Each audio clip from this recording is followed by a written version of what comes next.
Okay, it says we are live. So welcome everybody to the first episode of The Reckoning. We have two clients today who are going to be joining us. We have William and Wahid. What I'm going to do first of all is do a quick technical check. See if we are live. It looks like, is Instagram working? When I check it on mine, it looks like something is going on. Looks like there's a delay. I can live with a delay. It's not coming up. What if I click this button? Now it should be live. Okay, cool. TikTok and YouTube. Who shall we pull on first? I think we are live. Fantastic. It looks like it's showing on YouTube as well. So software is working. Technical issues are going well. Technical issues are going well. It's probably not the right sentence to use. However, what we're going to do is, William, I'm going to pull you up first. Okay,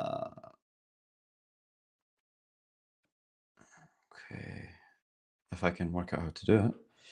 So pop you on. You should be able to speak now. I kind of want to move. I've forgotten how I move this little. Perfect. Can you hear me? Yes. There we go. There we go. First of all, hello, William, what's your Can you name? hear Did you introduce yourself for everybody? Yeah.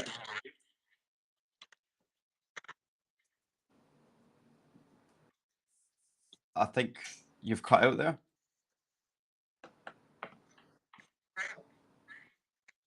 Can you hear me? Hello. Yes, William. Yep. There we go. Yes. Let everybody know who you are, what your business is, what you're stuck on, what you need help with right now, and then what's stopping you, and we're going to dive in. Hello. Can you hear me? Yes. Yeah. Okay, so we're having massive technical issues then, by the sounds of it. So, okay, what I'm going to do is I'm going to pop.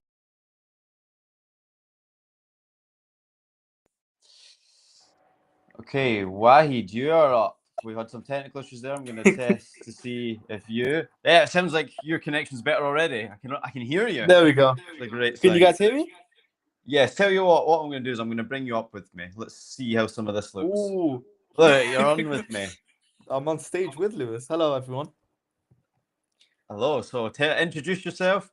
Who are you? What your business is? What you're stuck on right now? And what you need help with.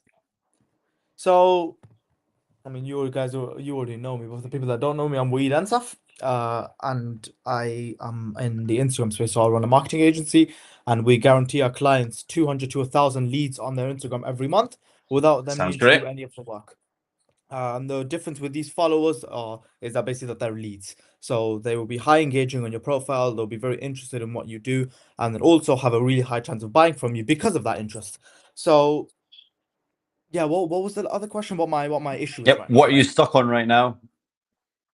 What you need help with? Okay, yeah. So the main thing would be, I mean, of course, I work with you and Vincent very closely, and you guys always preach, focus on lifetime value, focus on long-term deals, not short-term like money or anything.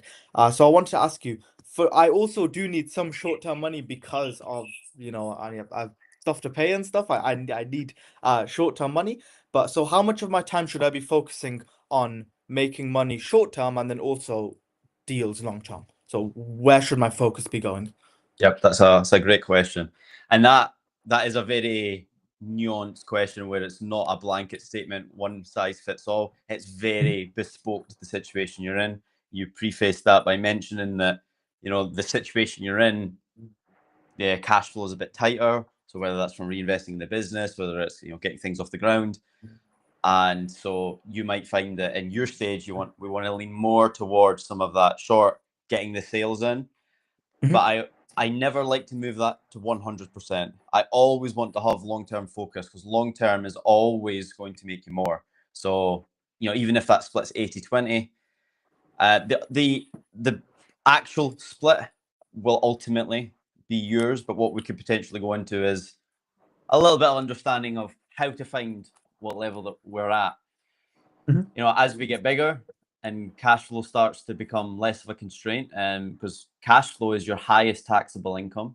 So when you start to get bigger, you actually don't want as much cash flow, and you would rather have enterprise value. Enterprise value gives you a higher multiple and a more tax efficient vehicle for extracting that money.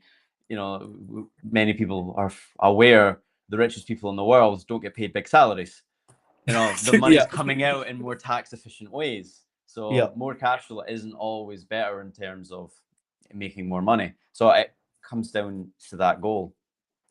Right now, where would you say your split is? How much time are you focusing on immediate deals versus immediate sales versus long-term deals? For me, right now, I'm mainly focusing, like my main focus is that's a really good question, actually. I would say it's more long term. It's more long term because I'm also working with my business partner, and he's mainly focusing on the sales, and then there's me that's doing most of the long term stuff. So I'm the one going to events, building relationships with people. So I'm kind of like the front of the company, and he's kind of like the back, just kind of keeping it running and stuff.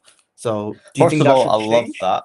I love that you've got that long-term thinking, because that is very rare and it's the biggest mindset shift. A lot of times business is mindset, and it's having that ability to think long-term and make decisions that sometimes actually lose money. And there's in the That's been beginning, like a lot of businesses lagging indicators. Like when you run ads and marketing funnels, you need to pay for the ad, you need to build the funnel, you need to pay for this, you need to pay for the lead magnet, you need to pay all this, and then you're going to make sales. And that's if you even convert. So you might test 3 funnels and it might be the third one before it works. So I love that you've got that mindset, and I really wanted to lean on that. You mentioned obviously you've got your partner working on the short. So if you go by there's 2 of you, then would you say there's kind of a 50-50 split then? He's 100% on the short, you're 100% on the long. I would say If he's you think of 100%. yourself collectively as 100. Oh yeah, I would say yes. I would say yes. Because he's not building any relationships currently. He's mainly doing like the outreach and just to getting the first many sales in, really, to get the cash flow off the ground, to get the company off the ground. But yeah, for now, yes, I would say yes. Okay. And how is that going? Are we getting enough cash flow coming in from these sales at a steady growth? It's easy to say, oh, we always need more money now. Like, I think every business in the world can say that sentence. I'm not going to say that there's ever a point where you go, I don't need more money now. Do you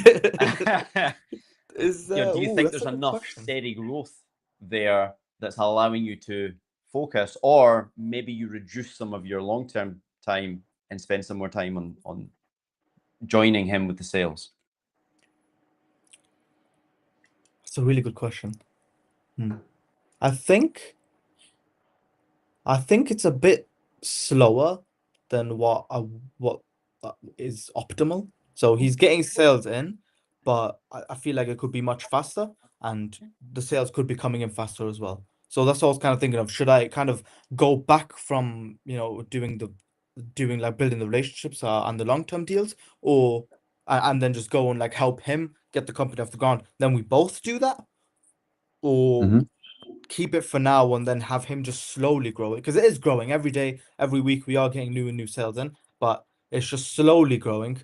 And then while I'm focusing on the long-term deal. So what would you recommend? I mean, that would be great, both focusing on that, but the element to be aware of is if you stop focusing on building these long-term relationships, when you get to the position where you're like, okay, we have enough cash flow, you're then going to turn around and go, well, I have nothing to build on, and you're at zero. And it might take 3 to 6 months to build a long-term opportunity of doing a deal with somebody. I've recently done a deal with somebody and it was 6 months building. It took 6 months of relationships, back and forth, opportunities, see where they're at, building value to ultimately take it somewhere. You don't want to start that 6 months later. You want to start it yesterday. Okay. So I wouldn't want to drop it completely. So kind of like an 80-20 then. So can maybe instead of finding new opportunities and new deals, I just focus on the relationships I'm building now, and then the time I focus on going to events and stuff, just go to sales? Or what would you say? Yeah, I mean, even in sales is a relationship game as well. If Yeah, you speak of to course, any yeah. long-term salesperson, they're constantly building connections and relationships, because at the end of the day, Yeah. it's how can I help you? Yeah. And you will always make more long-term by delaying the point where you make the money. Mm-hmm. And that's where people get stuck, because they need money now. Okay. I've got a great example. When I was in Romania and I was in an Uber, and there was a guy walking up the middle of the road, knocking on windows, selling things, and he worked harder than me. I made a comment about that at the time. I was like, he's working harder than me, but making a fraction. Yeah. So it's, constantly just trying to sell, and putting all that hard work is great, but it's capped. If you Yeah. put more of that effort into building the relationship, doing the deal, you're going to make more. So it's hard to give a clear, this is what I would do, because for me, if you were to ask what would I do, I'd go all in on the relationships, because I'm going to make sales along the way anyway. Mm-hmm. But if you're not in a position to do that, it also then, you've got, I know about your business, but for context of the viewers as well, you have got deals across the line Yeah. that can be bringing in really good sales, really good revenue. So Yeah. could you be spending more time nurturing that and being the person in charge of these, and going, if you've got somebody who's reselling, for example, Mhm. you go, hey, how can I help you? What problems are you running into? What are you seeing? What are the things that are going on? How's the process going on in your business? And you're coming in and helping them get more sales for you. And that's also relationship building. Okay. So focus on the relationships I'm currently building right now, and then help dial back a bit, and then just help Yep. with get the company after done. Okay. And Okay, don't that's stop reaching out to new people. Yeah. Whether it's sales, relationships, anything, don't bring that to zero. If we need Yeah. to reduce it because we need to focus more on the money now, fine. But Mhm. I highly encourage anybody not to bring that to zero, because that's your future earnings. Okay. People have a habit. I had a client before who he was a website designer, and he would go, outreach, loads, get a sale, get super excited about the sale, stop the outreach, go all in and say, I'm going to make this amazing website, built this amazing website, delivered it, and then went, oh, now there's no more money. I'm like, because you stopped doing the outreach, so all the leads have stopped. Yeah. Or Okay. if outreach is your mode of getting leads, and there are obviously many ways to bring in leads. What I'm doing right now is making people more aware of me. People are going to come in and check this out. Yeah. This is making people aware of what I do. I was at an event yesterday. I went in and I coached 5 people at this event, giving people an opportunity that I can do what I say I can do. Mm-hmm. To promote yourself, you really want to be giving people proof. I can come on and say, I'm amazing, hire me, and people go, are you though? Yeah. Whereas if you've got proof and you're doing it, do the thing that you want to do. I want to help people in business, and there's opportunities to work with me and invest with me to get more support from me. So here's proof that I can do it. I did the same thing at the event. So the lead generation, if you can prove that you can do that to people and give that to people, it's going to keep growing, and people are going to become more aware of it. Okay. Okay, I really appreciate that. Thank you very much. That does clear things up. It's good. Okay. Thank you very much. Awesome. Well, my final question for you would be, what do you think is Yeah. stopping you right now? What is the real blocker stopping you from moving forward right now? Oof.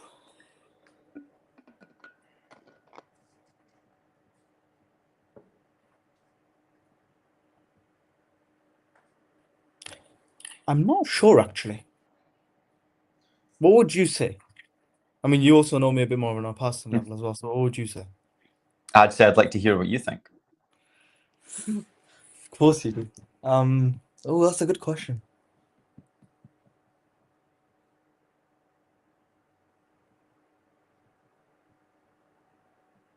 We spoke about it a bit before. I think you mentioned fear of success. And I did have a bit of a think about that. I was like, I did research it, but I was like, okay, maybe that is something that's going on. What makes you think that it is? Because Well, you said you looked into it, so what resonated with you? because I kind of felt like so I heard what you said, and you were because I know a lot of these things, and you've told me a lot of these things as well.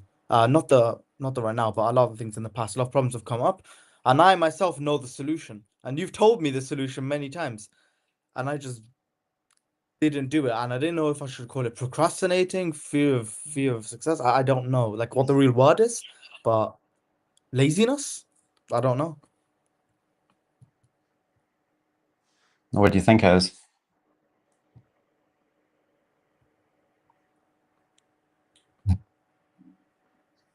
I think mainly procrastinating, I would say. Because when there's something that I don't like doing, sorry, for example, networking events. I was really good at networking events, but I don't like them. Even though I'm extroverted, I don't like going to networking events. So every time you tell me go to networking events, I'm pumped up to go, and then I'm like, oh, we can go another time. I'd rather do this right now. I always procrastinate that. And I would say that that's come up maybe in different things as well. So Well, I can resonate that for sure because I'm the same. I don't like networking events. I'm yeah, happier to speak on stage, but sitting in a room with a bunch of people that I don't know that I need to make small talk with doesn't yeah. interest me. So my question to you would be, is there a strategy that you could put in place that makes going to that more enjoyable? The speaking on stage is a good one because I do enjoy it. I've never done it as per se on like a well, I have. I've spoken on many stages. A lot at your events. But no, it's just really like going in a room with unfamiliar faces, just really weird to me. So I guess maybe if I could find a way to speak there, then I wouldn't have to start the conversations. People would just come to me. It Because does I'm make it really a good lot at easier. because I'm really good at keeping a conversation going. I just don't really like starting one, if that makes sense. Like I'd happily keep on going, but I just don't like starting one. So Do you have anyone in your immediate network who does like starting these conversations? who does like starting conversations? Mhm. Yes, I would. Yes. So what if you went together and they would start it and then you can come into your own stride? So rather than me saying push harder, get on with it, just do it, Mhm. what strategy can I put in place to make it easier, to make it more likely that you're actually going to achieve it? And that's where my saying set yourself for success comes from. That's exactly what I did at the event yesterday. I was at one yesterday. I took Lara with me. Lara started some conversations. They then wanted to speak with me. Interesting. I never thought of that. Okay. Because I was thinking of taking my business partner with me, but I always thought if I go to a networking event, it's kind of want to divide and conquer. So he goes, stays home, keeps getting leads, and I go to Yeah, networking events. So divide and conquer is great, and I love it, and I utilize that a lot. My business partner Vincent, but at the Mhm. same time, we like to go to events together as well, because for that same reason, we have different skill sets. He he's amazing. He'll speak to anyone, like yeah, no problem. Endless social battery. Happily speak to people. yeah. Whereas I'm a bit more, I don't want to speak to people. But when I'm in the conversation, because I've learned the skills, good at it, and I can do very Yeah. well. But it's that, so having somebody to give you that little push. And then if it also means that you'll both speak to more people in the room, you're still getting that divide and conquer. Okay. Because it might be that they're really good at the small talk, you're really good at the closing. So they might come up, you might go in together, you might start a conversation with somebody, they get chatting, you go, oh, that's really interesting. Wahid can tell you all about that. He'll pass it to you, you'll carry on the conversation, he can go away, start another conversation with somebody and go, oh, Wahid would be great for you. And it also creates that little bit of when somebody says, oh, this other person will be great for you, it's building more rapport. They now trust you more rather than saying, oh, I'd be great for you. And you're Mhm. self-promoting, so the person you're with is promoting you, and it raises your position. What if they then find out that we're just partners? Is that still like Yeah, it still doesn't fine? not elevate you. Like, Okay.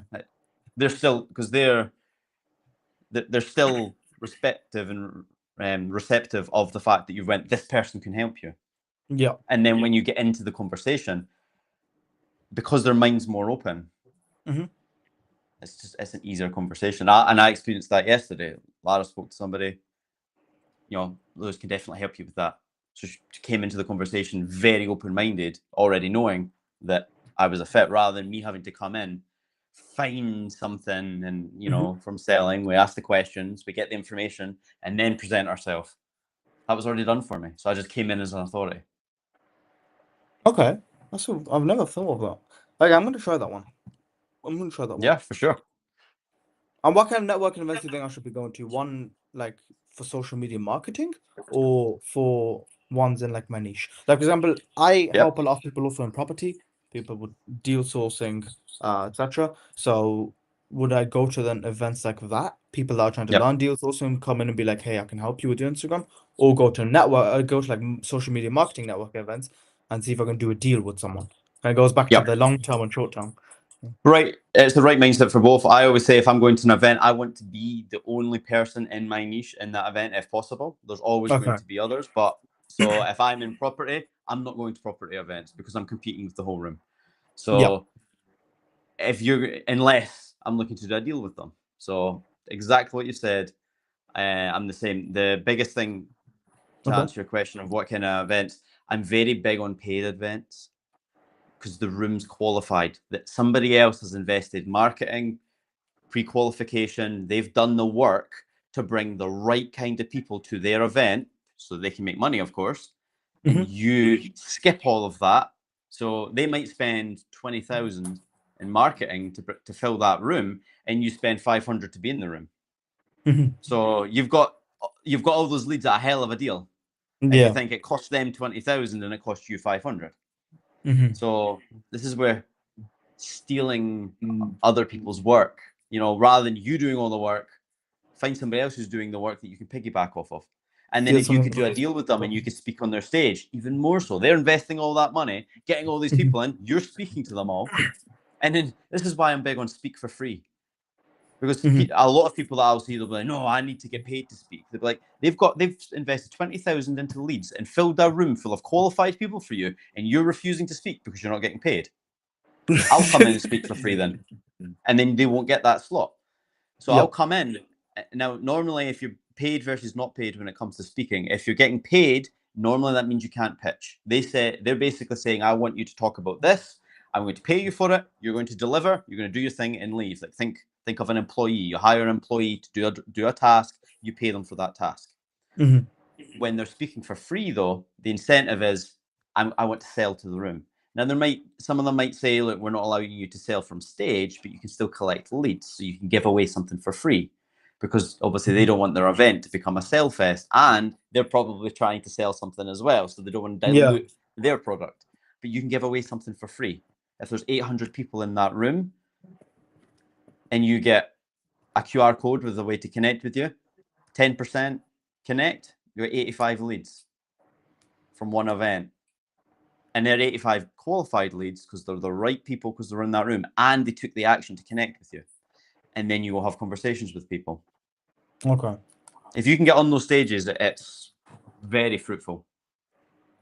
Okay, so go to networking events with someone who's just going to read out my notes. Go to networking events with someone who's also that starts conversations basically. Have him start the conversation, then me carry on, and then speak to the owner if possible and see if I can do some sort of a deal with him. Absolutely. Where I can speak on stage or something. Okay. And what you might find a lot of the time, if you're going to an event and say you use that example, I said a £500 price ticket. If you're bringing your partner, who's maybe not, or a friend or an employee that's maybe not relevant to the room, negotiate if you can get them in cheaper. Because for them, they know it's not a lead anyway. They're like, okay, it's not the right person that's coming. You are, but maybe they aren't. But it's an extra bum on seat. So in the event space, big rooms look good. Okay. So that I really you have appreciate that. leverage there as well. Okay. Ooh, interesting. I never thought of this. Thank you very much. This is good. Thank you. That's what the show's I'm gonna for. text my partner after this. Awesome. Is there, That'd I do be have one question real quick. Is there a reason why you called it the reckoning? Is there, because does it's it mean it's something? the bringing of the truth. Okay. No, that's a good one. Perfect. Okay. Thank you, Lewis. I really appreciate it. Awesome. Thanks for joining. I think Always William's happy. ready. Hopefully, the technical issues are away this time. So I'm going to switch you off and bring him in. Thanks for joining. Speak to you soon. You're welcome. Bye, Lewis. Bye. Hello. Hello. We've got the camera on. Yeah. Connection seem okay now? We good? Yeah, it's all good. Yeah. Awesome. So you avoided getting thrown in the deep end, so you kind of saw a little bit how it goes. Yeah. So we're going to start the same framework. Let us know who you are, what your business is, and what you're stuck on right now. Yeah. So who am I? So I'm William Griffin. And my business is so finding property investments for businesses, as well as managing those on their behalf as well.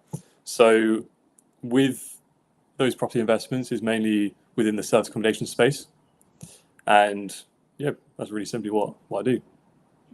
And the other question was about what are you stuck on. So So following on from your previous guest, Wahid, so I thought it was quite a good few points that you said. One of those about building relationships, and a lot of what I need to do is be building relationships. But right now, I haven't had that as my main focus. I have been kind of slacking on that, focus on the ones I already got. Yep. So that another thing as well. So regarding management, it's a lot lower kind of margins than it is with finding those property investments for those businesses. So I've got a system where I basically got someone else doing the main guest messaging and the back end of things. But right now they're still asking me a lot of questions, so I'm still quite invested into that. So a lot of my time is spent answering those questions with the guys I got on there, managing that. Okay. Yeah. And is there is that where you would say you're stuck right now? Is there a restraint there? What's the main issue? I feel like there's a few moving parts there. Yeah, I mean, I do need to be building more relationships and be selling more because that's the higher margin part. So right now, I mean, I think I've got a resolution for that, probably to hire someone to be managing those people for the management side. So I think that might be the resolution, but I just wanted to get your point of view on that as well. Yeah, for sure. On the first note, relationships, 100%. I think what you mentioned how you're focusing on the ones you've got and you're not focusing so much on new ones. Yeah. The best kind of analogy I've got like that, when you're sitting eating a steak, you're not thinking about a different steak.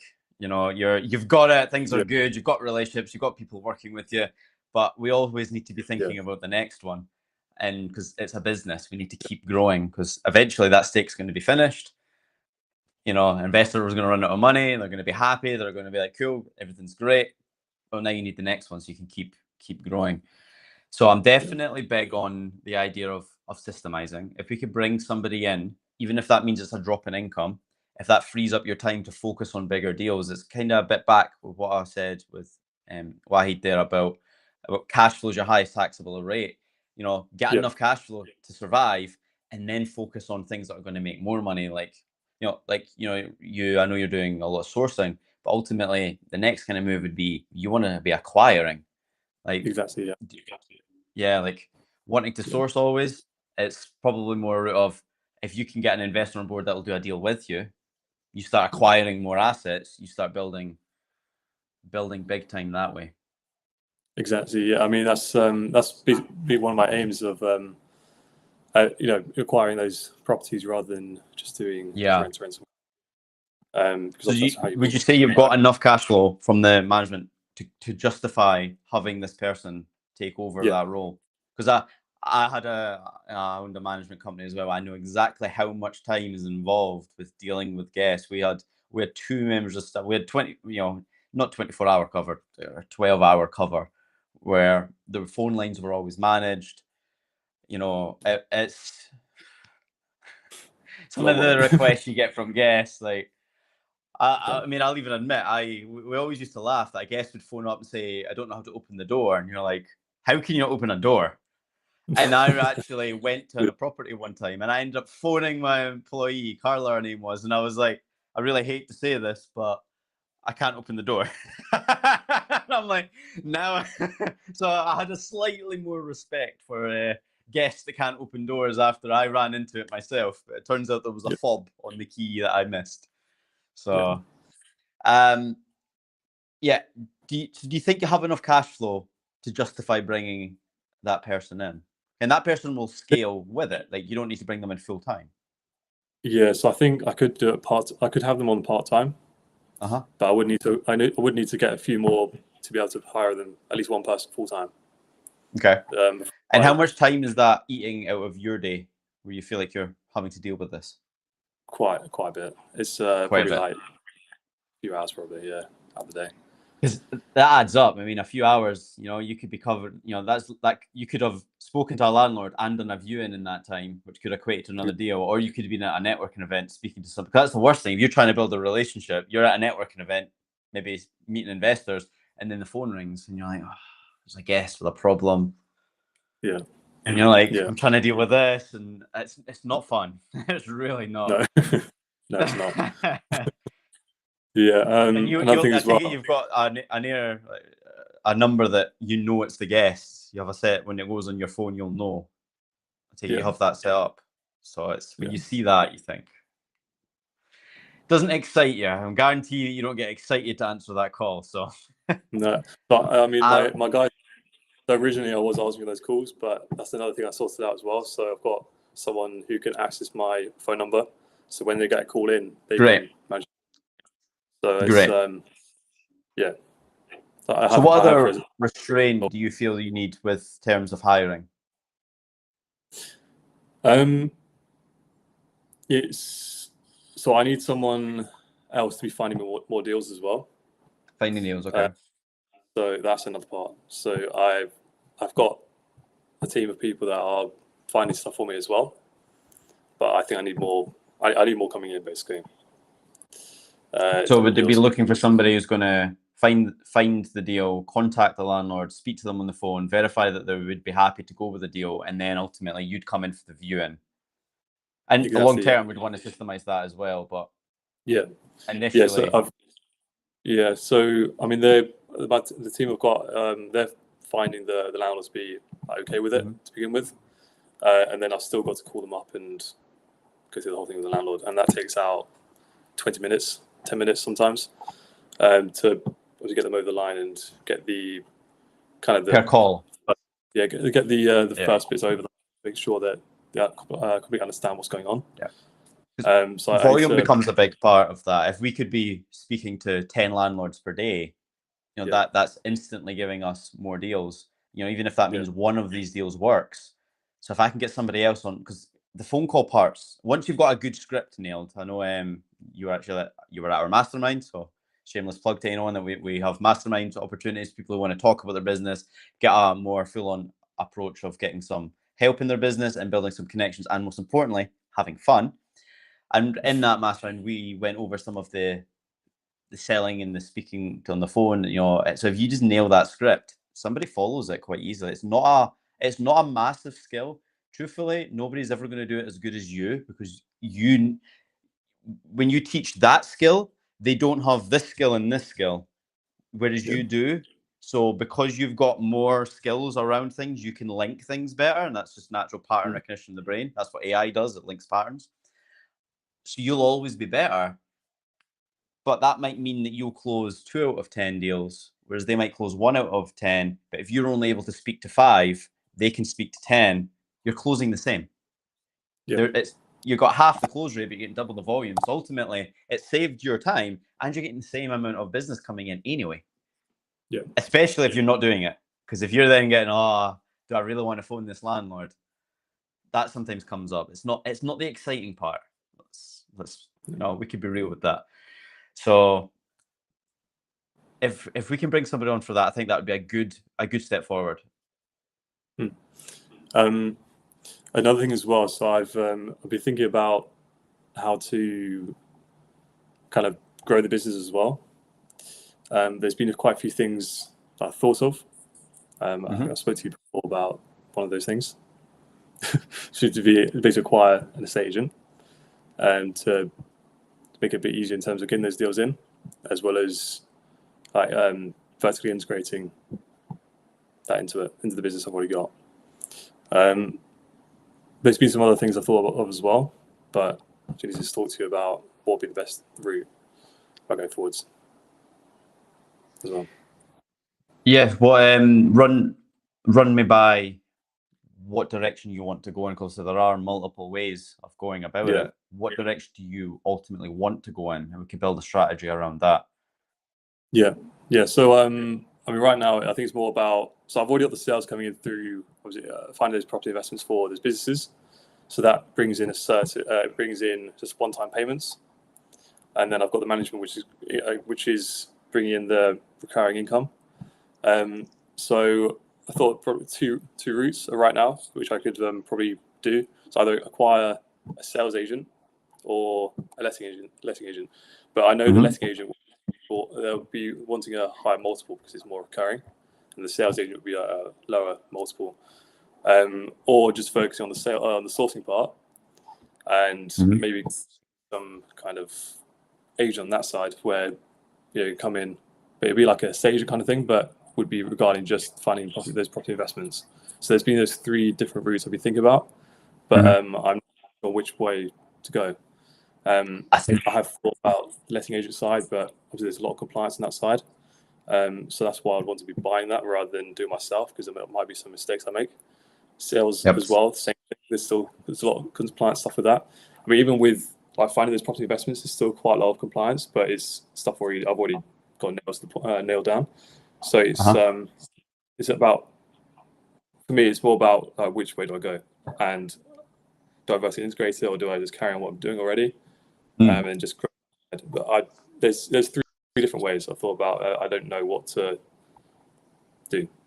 Yeah, you touched on some awesome points there, and it tied quite nicely into what Wahid mentioned earlier as well, but that short-term versus long-term. Like, deal sourcing is great for getting short-term money coming in. Acquiring units for management is great for the short-term recurring cash flow, but the long-term deal, getting something like buying a business. I'm very big on buying businesses. Is there's a principle called the Lindy effect, and it shows that the longer something has been in existence, the more likely it's going to stay in existence. So if you buy a business that's 5 years old, it's far more likely to stay in business than a business that's 1 year old. And the same runs true for a business that's 30 years old. So I like to buy these businesses that have proven the test of time. If a business has survived multiple, if you think the way the economies went, we went through COVID. If you think like 30 years, you're also looking at, with the 2008 financial crash, we had the 2000 .com bubble. If you've got a business that survived all of that, nothing's going to go wrong with it. And then you could just modernize it to step.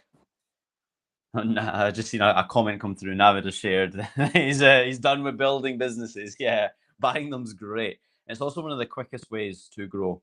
I spoke with somebody yesterday who's got a cleaning company, and they're currently cleaning 250 units, and they're talking about the amount of time and effort to acquire another unit to clean is a lot of work. So they've just going to stay as we are. But then she also mentioned she wants to be able to exit. So I was like, your quickest route for acquiring is buy up all the small cleaning companies. It's summer right now, so she's booming. Everything moves in summer. In winter, all these cleaning companies are struggling. They would happily take an offer. We'll take that off your hands because we're bigger. We can front the money for 6 months because it might be not performing well over winter. They'll bring in the systems that they've got. So this is known as a platform company. A platform company is the company that has all these systems in place, so they can acquire smaller companies. You've talked about in your company about trying to hire somebody, bring them in, get these systems in place. If you buy a bigger company, they've already got the systems. You can plug your business into this. You could steal their homework, steal what they're already doing, which could actually make your business more profitable. These employees that you're looking for, you could potentially get them in this new business. If you buy even a letting agent, they're not going to be, the people working there are not going to be flat out. They'll have room for more work. So that's where you could bring somebody on to pick up some of the slack. So there's really good synergy. That's why I'm very big on, you also mentioned the word vertical integration. I'm very big on there being synergies with business. If I can get my businesses to link in some way, it makes them both more profitable, increasing both their multiples, increasing overall enterprise value, which means I can get a bigger exit should I exit. So I dive into a lot there to try and come back to the question. Where would you say you're at with cash flow versus, the same question I had with Wahid. Are you in a position where cash flow is enough where you could start looking at that bigger deal, like buying the business? Because buying a business will cash flow. We don't want to buy uncash flowing businesses. I don't like that strategy. But it might take a couple of months to get through. Have you got enough cash flow coming in, or do we need to build that first? That's in terms of acquiring that company, right? Yeah. Yeah. So would I be in position to buy a company? Yeah, I think so. I've already got the cash flow coming in to be able to buy a company. But that depends on the price that company is. I won't be able to buy like the biggest agent in London or something, but yeah, of course. But we could dive into the strategies of how we do that, because obviously investors, you've got access to investors. There's banks. There's also seller financing. More than 60% of all businesses that sell have some form of seller financing. I'll share on here, anybody that's following anyone on social media that says you can 100% seller finance a business, a lot of times quite unlikely. They exist, but they're very hard to find. Somebody that's going to just give you the whole business and they're going to let you finance the whole thing. Most people want some money down. What you'll love, especially coming from property, is the regulations and all these contracts that have got to be in place with property. In business, it's very different. As long as both parties agree, we're doing a deal. It doesn't need to be, it has to be this, or the bank says it has to be this much deposit and the maximum loan to value is this. As long as we agree and we're doing everything above board, that's why I love that there's to be so much more creative. If you are in a position where we could do that, that is the route I would go down. Yeah. Sales or the lettings? I'm more towards the letting side, I think. But yeah, in terms of that question, yeah, I like Len more. It's a solid business model, and it's got that repeatability, that long-term play, and there's always the element of, if utilizing that as a platform company, it's got really good synergy with your current, because it's the same kind of managing tenants versus managing guests. Like, so you could utilize them in your current company. Then when you have that as a potential platform company, acquiring in a sales would fit, because you've got that base. So that could be your strategy, because then you could go down, okay, I'm being property based, so maybe then you might want to look at a cleaning company, a laundrette, a maintenance company, all that kind of stuff as well, because they all are synergistic to that platform company. Does that make sense? It does make sense. Yeah, it does. Yeah. Awesome. So my final question would be, what's holding you back from making that happen? Knowledge. I've never done it before. Yeah.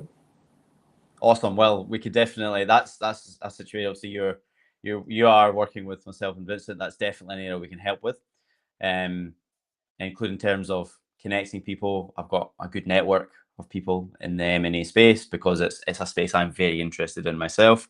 I'm very big on that, so we definitely will to keep you guided on that. Biggest advice for anybody listening and for yourself is, don't get married to a deal. We all know how it feels when we meet that 10 at the club and we're like, oh my God, I'm in love. She's amazing. She's gorgeous. And then maybe after you've met a few times, when the makeup comes off, the alcohol's worn off, maybe some of the more toxic sides come up, and you need to start going, is this a good deal, or am I just attracted to this deal? Because we are human at the end of the day. We act on emotions, but in business, we need to be able to control that and be very logical. And it's tough when we find a good deal and we're like, I really want this deal, and we try to make it work, and then you start ignoring red flags. We've done it in relationships, man to man. I know we've both done it. we try and not do that in business, because it's even more so when there's large sums of money involved. Yeah. Awesome. Yeah, perfect. Was that useful for you? It definitely was. Yeah, definitely. Yeah. Awesome. Was there anything else you want to share? No, that's covered everything I wanted to basically say about.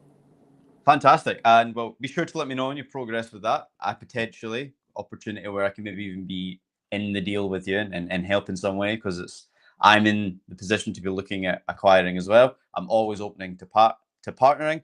I frequently say, this is my saying that I've been saying regularly, and anybody watching, you're going to hear this a lot, that the secret to my success has been strategic partnerships. Doing the right deal with the right person has always been the biggest thing that's made the most amount of money. Yeah. And you win some, you lose some. It's a bit like, I mean, I don't want to use gambling as the example, but if you invest in 10 companies, and 9 of them go bankrupt, but one of them 100x's, did you invest badly? Because you're not going to know that that was the one that was going to 100x. So it might be as you do multiple deals. Now, when I say that, that's in terms of investing, as in you're not in control. You're investing in someone else's business. When you're in control, I'm very big on, you need to focus. I get this one. I see this one a lot. Where somebody's like, I've got 5 businesses. I'm waiting to see which one takes off. None of them are going to take off, because you're the one in control of making it take off. You need to put the work in. It's not going to magically do it. If you invest, but if you're investing and you invest in other people's companies and spread it out, somebody might perform better than somebody else. The key thing that I look for when I'm investing into somebody else's business is who's running it. Like, the idea might be fantastic, the business model might be fantastic, but if there's a total idiot running it, I'm out. And we see that time and time again.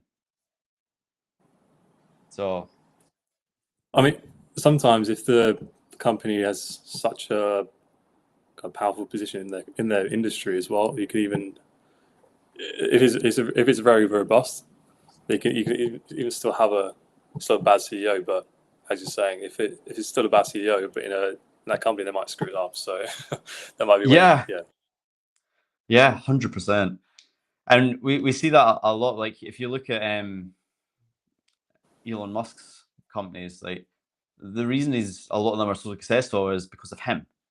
It's not that that the electric car was so phenomenal. Plenty other companies are doing that, but he ran that company like crazy. He was sleeping on the production line, sleeping 6 hours a night, getting the work done. How many other CEOs are doing that? Not many. And that's why he was able to go that big. I'm not saying you need to go to that extreme, but that's also why he's now hit $1 trillion. So yeah, I don't endorse. I'm not sure I don't think he's a great role model to look at, but he is the richest man in the world. And to get to that level, it takes doing extreme things, and business is tough. If you want an easy life and you want to just make some money, go home, have a couple of beers with the boys, get a job. So that's the easiest way to do that. Yeah. So I love that you're in this game. Appreciate you coming on. Hope this was useful. Definitely, yeah, definitely. Thank you very much. Thank you for having me. Awesome, man. Very welcome. Perfect. Keep in touch, and be sure to check out how the deal goes. Perfect. We'll speak to you soon. And all right, man. Thank Awesome. You. Bye. Bye-bye. All right, so we're going to wrap up there. Thank you everyone for joining. We ran for a good 45 minutes there. So recap there was a common theme in both conversations there we had with Wahid and William. A big element was focusing on the relationships. Relationships is what's going to make you more money than anything. Hustling and closing deals is one thing, but to build a relationship where you could do a compounding deal, if you come into a conversation and go, how can we both make money, versus how can I make money, it's a very different conversation, and you're going to end up making much more in that frame. And then the other thing was focusing on, again, linked to relationships, focusing on deals versus sales, like thinking about those long-term deals. Like, yeah, I need to make money now, but do that until you have a little bit of cash flow. A big red flag I always see online is when somebody tells me how much they make per month. That tells me the level they're on. I don't even need to know what that number is. As long as they're saying per month, I know what level they're on. Because the richest, wealthiest, most successful people, they don't think in months, nor quarters, not even years. The most successful people think in decades. Rich people think in years, and then you scale down. The lower earners typically think month to month. They're telling you how much they make per month. I don't care how much you make per month, because that's irrelevant in the grand scheme of business because so much can fluctuate, so much can change. When I'm buying a business, I need a minimum of 3 years of the information, minimum. But ideally, I want more than that, and that the valuation will be calculated on the growth in the past 3 years. And I'm looking at EBITDA. That's a year's earning, each year's EBITDA for the past 3 years or more. So if somebody's talking monthly and they're talking about sales and they're talking about short term, that's holding them back. So if there's the biggest takeaway you could take from this, focus on relationships and doing deals with people. If you want to be doing sales, that's what your salespeople are for. But if you're running this ship, if you're the CEO, if you're the business owner, you need to be thinking above that. You shouldn't be reducing your position to a job.